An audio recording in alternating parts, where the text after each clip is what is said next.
J'ai eu la chance d'assister à une conférence de presse pour le film F1 et j'ai même réussi à poser une question à son réalisateur, Joseph Kosinski. Les gars, ce que je peux vous dire d'entrée, c'est que personne, je dis bien personne, n'est prêt pour ce film. Et oui, le réalisateur du film Top Gun Maverick est de retour cette année avec un film centré sur la Formule 1. Les têtes d'affiche de ce film, ce sont les acteurs Brad Pitt et Damson Idris. Et donc, pendant cette conférence de presse, le réalisateur a répondu à pas mal de questions.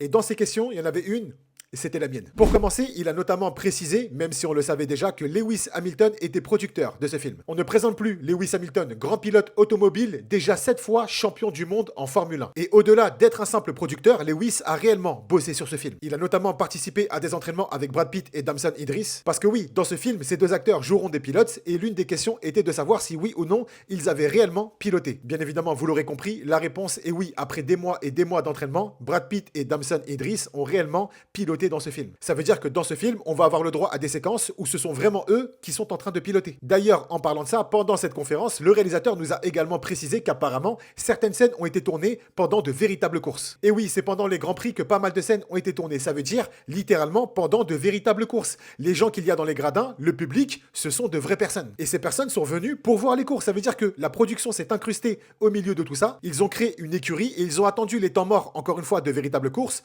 pour pouvoir tourner leurs scènes. Nous, en tant que téléspectateurs, les gens qu'on verra dans les gradins dans le film, encore une fois, ce sont de vraies personnes qui sont venues voir des courses. Et les gars, on parle de centaines de milliers de personnes. Imaginez encore une fois les équipes du film et surtout les acteurs. La pression est folle. Comment est-ce qu'on peut douter une seconde de la qualité de ce film avec toutes ces infos? Une autre question ultra importante qui a été posée, c'est est-ce que ce film va réellement se concentrer uniquement sur les pilotes? Eh bien, la réponse est non. C'est également une histoire centrée sur les techniciens, des ingénieurs et même les propriétaires de différentes équipes. En gros, toutes les personnes qui font véritablement vivre ce sport. Et c'est là où c'est très fort. Le film risque de toucher tout le monde. Pas mal de personnes risquent de s'ouvrir à la Formule 1 grâce à ce film. Et du coup, transition toute trouvée, on en vient à ma question. Parce que je le rappelle que moi aussi j'ai posé une question.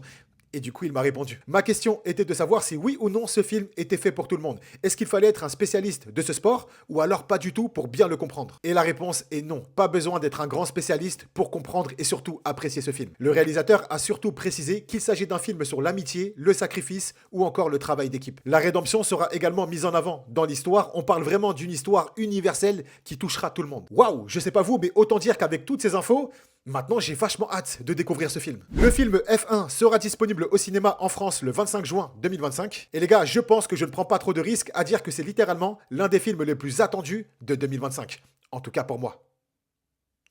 Et pour vous?